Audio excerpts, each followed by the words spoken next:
What's up, everybody? Today we're starting a brand new series here called Summertime.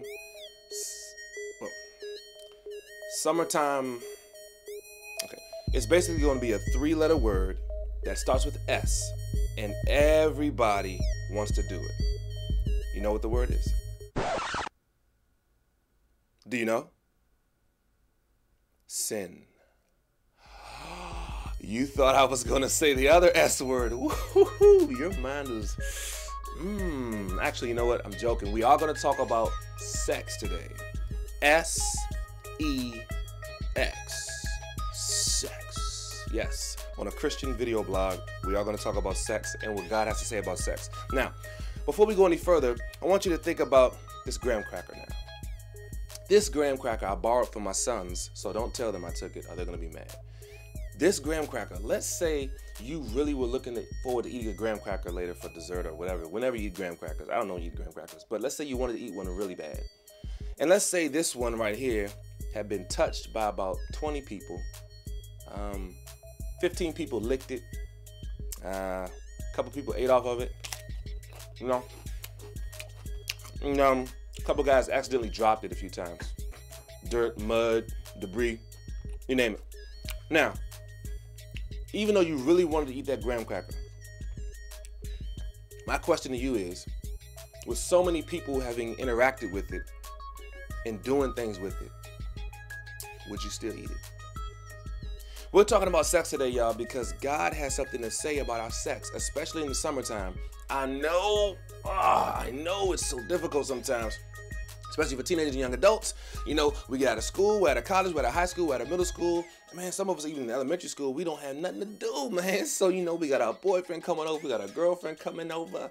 And so I want us to think about what God has to say about sex. Let's look at Matthew chapter 5, verse 27 through 28.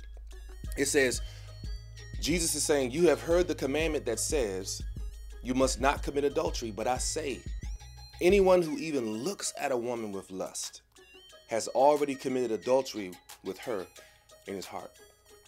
Now, we're going to count down this whole series. You know, the next couple of weeks, we're going to be counting down the top 4 ways to have the best sex of your life.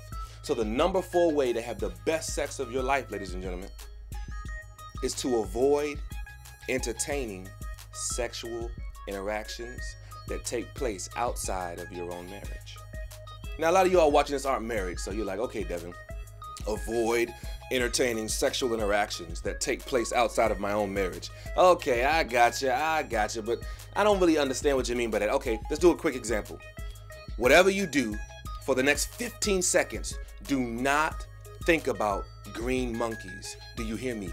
Do not think about green monkeys. No green monkeys. No green monkeys. I don't care what happens.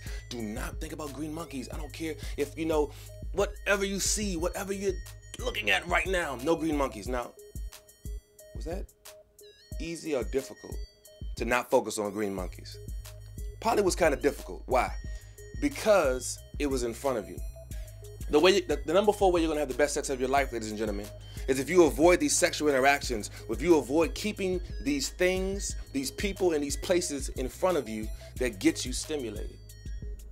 Remember, if you look at a person with lust, Jesus says, hey, it's like you already had sex outside of your own marriage with that person. So this week, do your best to avoid certain music videos, certain television shows, certain parties, certain people, certain texting. And let's try to focus more on God and what he wants with our lives versus the things that we want to gratify our sexual desires. I'll see you next week.